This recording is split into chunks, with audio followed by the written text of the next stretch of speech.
kids. Welcome again to another week of work. I want to say that thank you all so much to all of you who sent me messages for Teacher's Day. I really appreciate it. Alright, well, today Monday we're gonna start a new unit. So our objective is to learn about that new unit and its vocabulary. The unit is called You and the World. So for today's class, all you're gonna need is your student book and your English notebook. Okay, so let's start. I want you to think, is there any invention in the world that you think it's like super important, that the world wouldn't be the same if that thing wasn't invented? I don't know, maybe the internet, computers, vaccines. What do you think? What's the most important invention in the world? Well, this is exactly what we're going to be talking about in this unit. We're going to be talking about important inventions of the world, and we're also going to be talking about making decisions and their consequences, and also learn about some charity work. Alright, so let's get started with your student book. Okay, this is what we're going to learn in this unit. In this unit, I will talk about important inventions.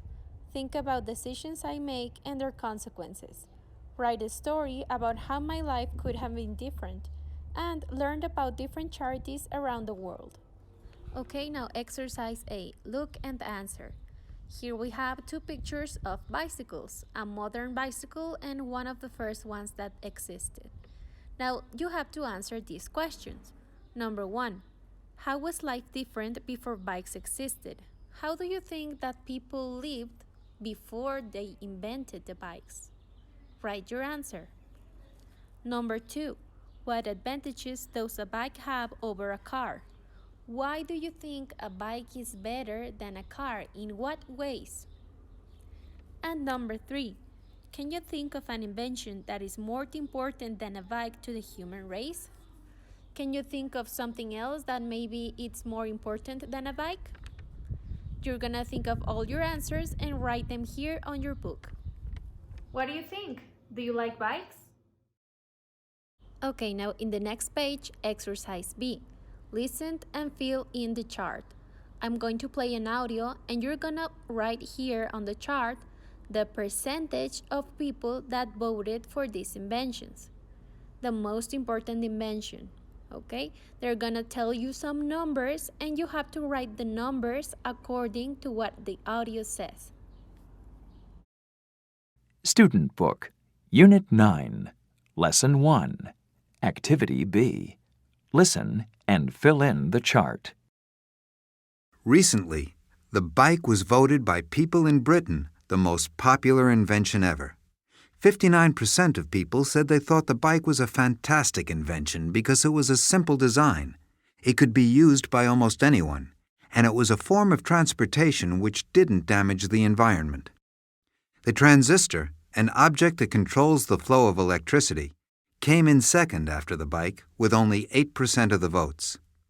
Other inventions which people thought were important were the computer, which got 6% of the votes, the theory of infection by germs, which got 5%, the radio, which also got 5%, and the internet, which got 4% of the votes. And the exercise C, we have a couple questions here. Number 1, do you agree with the voters? Do you agree with what they voted for? Yes or no? And question number 2, what would you have voted for and why? What would you have chosen if you had to vote, and why? Here are the questions. You just have to answer them right there on your book. Okay, now activity number 2 is for you to get to know the new vocabulary of this unit. These are the instructions. Unscramble the words and make a small picture to illustrate each one of them. Here you have 6 words, but they are scrambled. You have to unscramble them. For example, number 1, the right answer is bike. And then you would have to make a picture of it right here. And then it's the same for all of them. Try to unscramble number 2 and make a picture. number 3, and its picture 4, 5, and 6, and their pictures. Now, I have a tip for you. You can find the words looking through your book. Like, you have to look around all of the unit in your book, and there you're gonna find the words here. Okay, so this activity, if you want, you can cut it and paste it on your notebook, or if you want, you can handwrite it. All right, 6th grade, so that is all for today. Remember, recap of what you have to send me. Please send a picture of page 100 and 101 of your student book, and send me a picture of the vocabulary exercise with the pictures. Please remember to work with cleanness. Try to make a nice letter that it's clear, that I can read. And please also try to make your pictures clear so I can read them and check them really good. Don't make them blurry or too dark. Have a good lining so I can see the pictures, okay? And as always, please remember that the pictures have to be colored. Alright kids, so that is all for today. I hope you finish soon all of your work today so you can rest a little, clean up your work area, do some 5S's, and you can enjoy the rest of your day. Stay safe at home, and remember that tomorrow we'll be seeing each other live in the Google Meet class. So I'll see you there tomorrow. Bye-bye.